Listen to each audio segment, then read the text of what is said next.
All right, let's get to your top story, which is what Vladimir Putin is going to be doing here in the spring.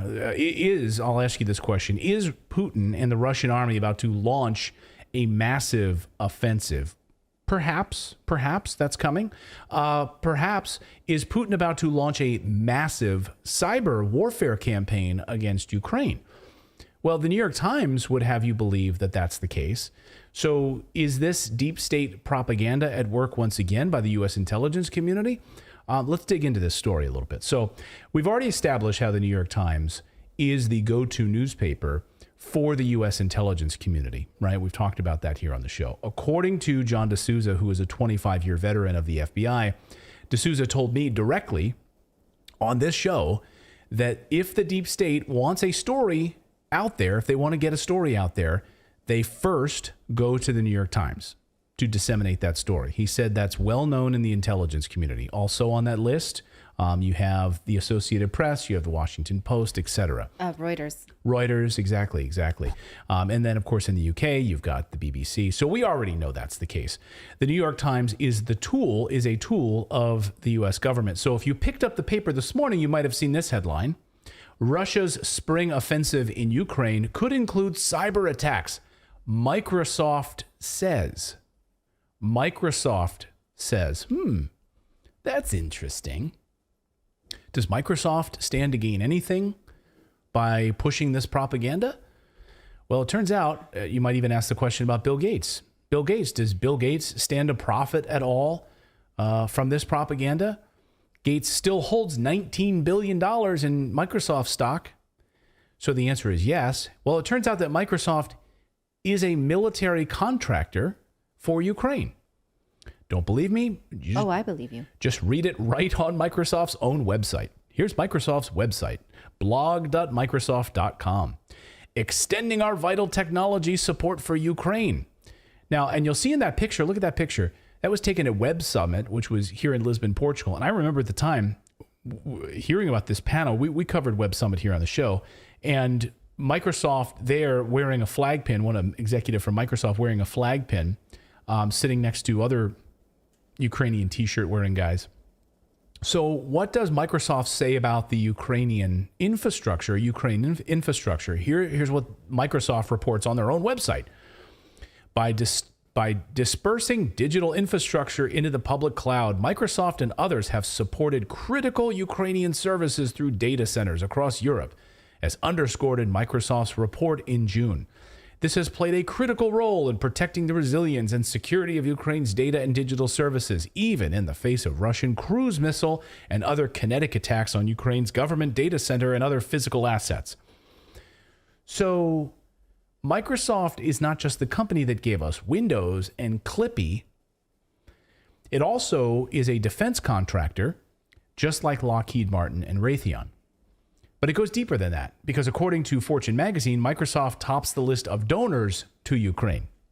Here's Fortune. Microsoft tops the list of largest private donors to Ukraine. 430 million.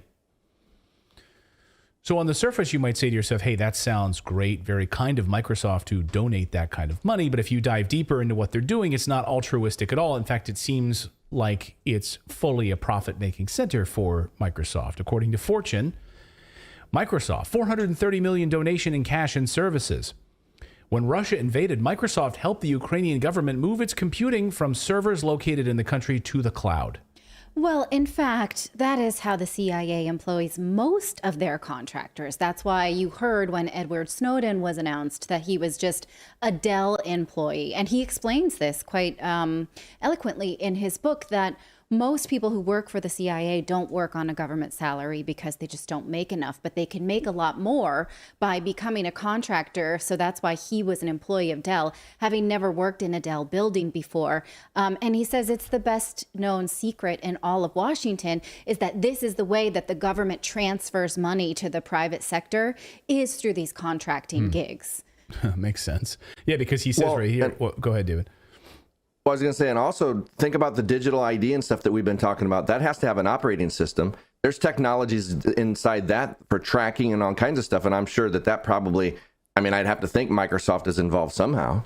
Oh, I would think you mean the Ukraine digital transformation tracking ID system. Yeah, I would Exactly. think, because if according to Microsoft, put this back up if you wouldn't mind, Philip, Microsoft's $430 million donation in cash. So they say it moved its the government computing from it helped the Ukrainian government move its computing from servers located in the country to the cloud. It moved the entire Ukrainian government onto Microsoft servers. That's in addition to cybersecurity defense and threat detection services that the company is donating to the government. Oh, how altruistic of you. And through some private sector actors. The company matched $10 million in employees' donations and donated additional cash and services to humanitarian organizations. Oh, so Microsoft was kind enough to take the entire Ukrainian government and put it on Microsoft's servers. That's altruism.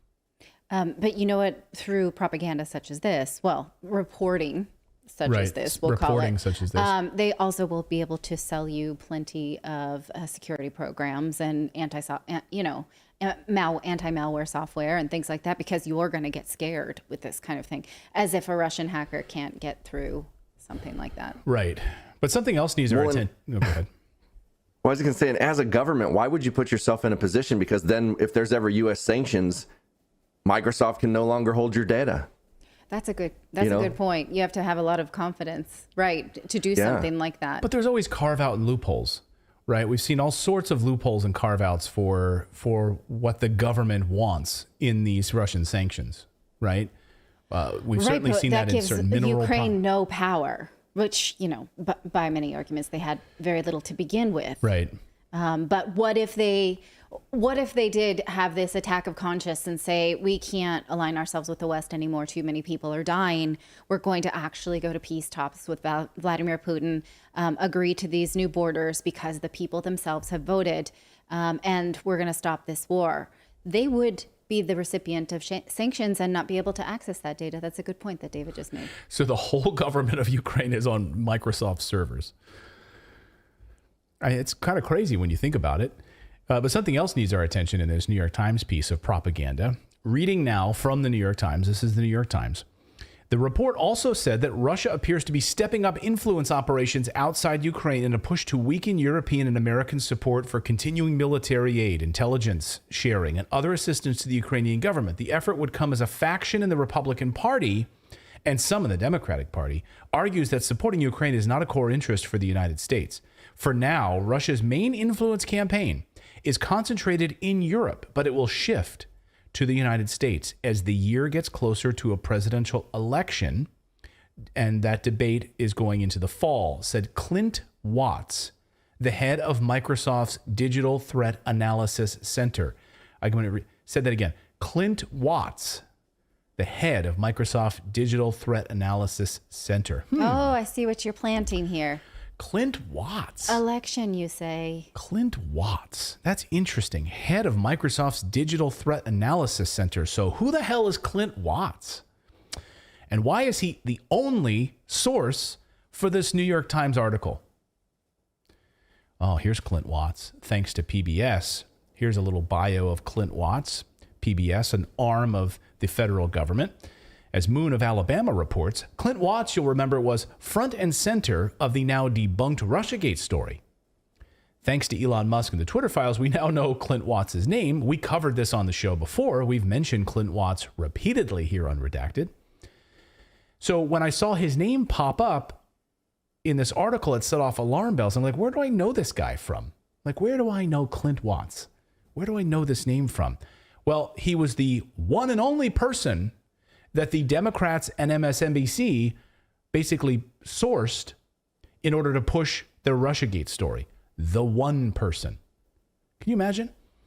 As Fox News reports, latest Twitter files show media Dems relied on a single source alleging Russian bot activity.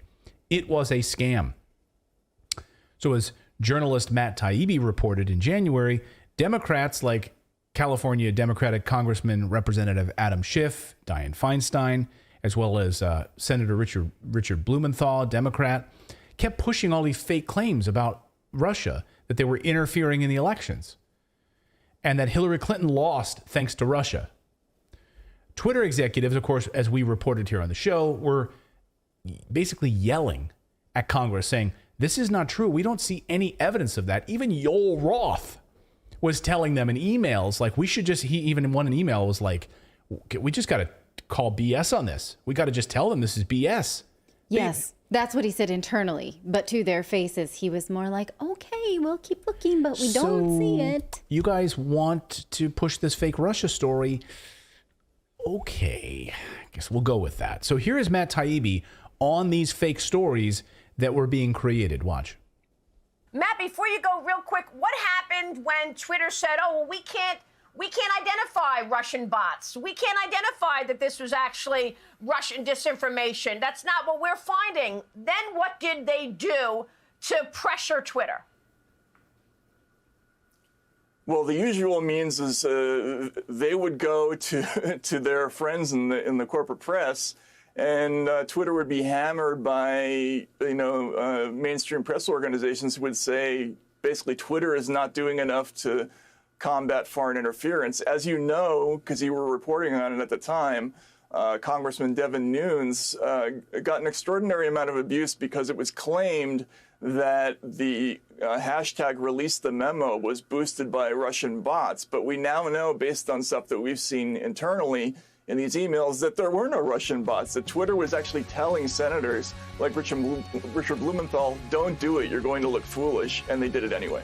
And when they didn't get what they wanted, they went to CNN, the New York Times, Washington Post, and they got stories manufactured against Twitter. Yeah, that's how it works. So when you read this New York Times piece, you pick that up, think about that for a second. So Taibbi then did a deep dive report on the source for this fake news that Democrats were using. They were using something called Hamilton 68, as we've covered on the show. It's a so-called dashboard that was supposed to be monitoring Russian bot activity. That's the whole purpose of Hamilton 68, right? Taibbi wrote that Hamilton 68 was, quote, the source of hundreds, if not thousands, of mainstream print and TV news stories in the Trump years. One source.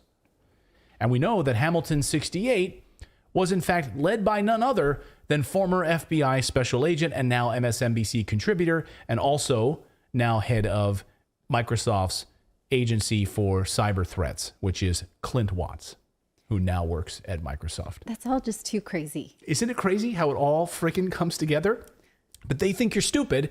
So you pick up the New York Times and you see this story, right? I mean, he's a known propagandist, this guy, Clint Watts. Yeah. I mean, he's done with Russiagate. He did what he was supposed to do, for that purpose. But this is like Russiagate 2.0. Yeah. So, okay. So here you go. But now new project. If you see this same blueprint. And if you see this New York Times piece, you're like, oh, it's legitimate, right? Because Microsoft says it is, right? Sure. That's the headline. Russia's spring offensive in Ukraine could include cyber attacks, Microsoft says.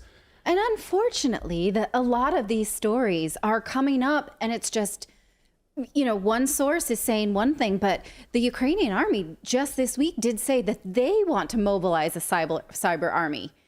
They literally released a statement about that. And so a lot of times it's just literally the opposite of what we're seeing. We reported that in the newsletter this morning, the actual statement from the Ukrainian army.